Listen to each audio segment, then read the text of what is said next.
जैसे शारीरिक रूप में भी कहा जाता है कि भोजन ये जो अच्छी तरह चबा चबा करके खाते हैं और हजम करते हैं उनकी हेल्थ बनती है। ये भी ज्ञान का भोजन है। बाबा बार बार कहते हैं कि बच्चे इस ज्ञान के भोजन को बार बार मनन चिंतन करो। तो मनन चिंतन करने से गहराई में जाते हैं, ज्ञान की गुहे गुहे रहस्य को समझ जाते हैं और फिर आत्मा में शक्ति भरती है। फिर हमारा योग पावरफुल होता है, जिसको ज्वालामुखी योग कहते हैं। बाबा बार बार कहते हैं बच्चे तुम स्वदर्शन चक्रधारी बनो, स्वयं को पहचानो बार बार, क्योंकि विस्मृति में आ चुके हो, अपने को भूल गए हो, बाप को भूल गए हो, घर को भूल गए हो। तो बाबा ने आकर के सबसे पहले तो हमारा ये बुद्धि का नेत्र खोला, जो हमें आत्मिक ज्ञान दिया। तुम शुद्धात्मा हो, अजर अमर अविनाशी हो, तुम ही आत्माएं सर्वगुण संपन्न 16 कला संपूर्ण संपूर्ण निर्विकारी सतो प्रधान थे। बाबा कहते हैं जो मैंने सृष्टि रची थी, सर्वश्रेष्ठ सृष्टि जो रची थी, उसमें भी सर्वश्रेष्ठ सृष्टि में भी तुम सर्वश्रेष्ठ हो। तुम्हारे ही यादगार मंदिरों बने हुए हैं। कितनी मंदिरों में दर्शन करने के लिए लंबी लंबी लाइन लगी हुई है, वो तुम ही हो। अब मैं तुम्हें बनाने आया हूँ। तो बाबा ने बनाने का हमको सहज तरीका बताया कि बच्चे अपने अतीत को याद करो, तुम कितने श्रेष्ठ आत्माएं थे। और फिर बाप ने अपनी पहचान दी कि मैं कौन हूँ। तो बाप की पहचान पाकर के जब हमको सिद्धि मिल गई है कि बाप की याद से ही हमारे पाप कर्म भस्म होंगे, सर्व सफलताएं मिलेंगी, तो बाबा की याद में रह करके ही हमें कमाई जमा करनी है। और अनुभव कहता है जितना हम बाबा को याद करते हैं, सुख का, आनंद का, शांति का, खुशी का खजाना प्राप्त होता है। और बाबा द्वारा सुनाया हुआ ज्ञान भी सही समझ में आता है, क्योंकि बाबा कहते हैं बच्चे योग लगाने से तुम्हारी बुद्धि का ताला खुलता है। और ये हमने प्रैक्टिकल देखा है। जितना बाबा को याद करते हैं तो ज्ञान समा जाता है। फिर बाबा को याद करते हैं, जैसे कोई व्यक्ति जितना जितना खाना खाता रहता है उसका पेट बढ़ता जाता है, ऐसे यहाँ भी बुद्धि का पेट बढ़ जाता है, अर्थात सारा ज्ञान बाबा द्वारा दिया हुआ हमारे अंदर समा जाता है। फिर हम विघ्न विनाशक बन जाते हैं, क्योंकि सारे ज्ञान का हमें सार मिल गया।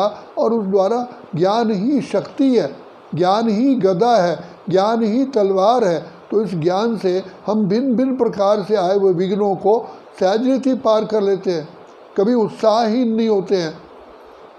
और योग से ही कर्मों में कुशलता आती है, श्रेष्ठता आती है, दिव्यता आती है, महानता आती है, अलौकिकता आती है।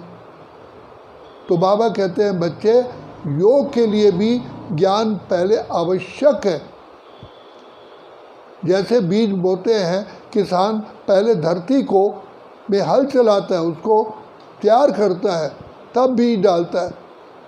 ऐसे ही हम आत्माओं को ज्ञान का मनन चिंतन करते करते बाबा की याद में ऑटोमेटिकली टिक जाते हैं, जिससे सर्वगुण संपन्न 16 कला संपूर्ण बन जाते हैं। बाबा बार बार हमको कहते हैं बच्चे तुम ही श्रेष्ठ श्रेष्ठ आत्मा थे, तुम महान आत्मा थे। बाबा आकर के हम बच्चों पर का श्रृंगार करते हैं, स्मृति दिलाते हैं, क्योंकि हम विस्मृति में आ चुके हैं। अनेक प्रकार के प्रश्न हम पैदा करते हैं कि भगवान ने ये सृष्टि रची क्यों। तो बाबा ने बताया बच्चे मैंने तो तुम्हारे लिए सुखधाम, वैकुंठ, स्वर्ग, हेवन, पैराडाइज, बहिष्ठ, जन्नत बनाई थी। तुम ही तो थे, तुम्हारे ही तो यादगार है। तो इतना सुन कर के खुशी पैदा होती है। और बाबा कहते हैं मैं फिर बनाने आया हूँ, और खुशी पैदा होती है। चलो हम थे तो सही, लेकिन अब बाबा फिर बना रहे हैं। तो यही समय है अपना जन्म जन्म का वरदान पाने का, खुशियाँ पाने का, खजाना जमा करने का।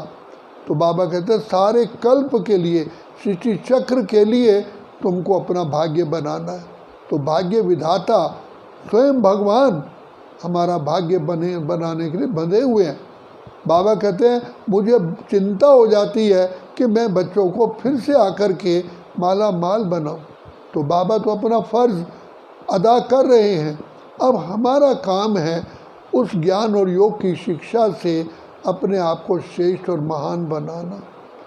तो बाबा कहते हैं बच्चे यही समय है, अगर अभी नहीं तो कभी भी नहीं, क्योंकि पिता परमात्मा का इस सृष्टि पर एक ही बार आना होता है और जब ये कार्य पूरा होता है तो सृष्टि का परिवर्तन हो जाता है। फिर तो ये ज्ञान रहेगा नहीं, फिर तो इसकी प्रारब्ध शुरू हो जाएगी। जब रिजल्ट आउट हो गई तो बच्चा उसके बाद क्या कर सकता है, फिर पढ़ाई पढ़े या ना पढ़े। पढ़ने एग्ज़ाम से पहले ही कहते हैं बच्चे पढ़ लो ताकि आपके मार्क्स अच्छे आ जाए। तो बाबा इस समय पर हमको मार्क्स प्राप्त करने के लिए खुद मददगार बनाए, खुद आ करके।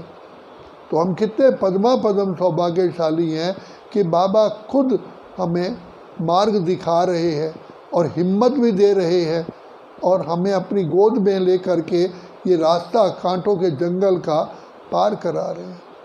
तो हम कितनी खुशनसीब आत्माएँ हैं, पद्मा पदम सौभाग्यशाली हैं। तो बाबा कहते हैं तुम भी खुशी में रहो और खुशी में दूसरों को भी लाने के लिए ये ज्ञान धन दो, ताकि वो आत्माएं भी जन्म जन्म के लिए अपनी झोली भरपूर कर लें, तो उससे आपकी खुशी बढ़ जाएगी। अच्छा, ओम शांति।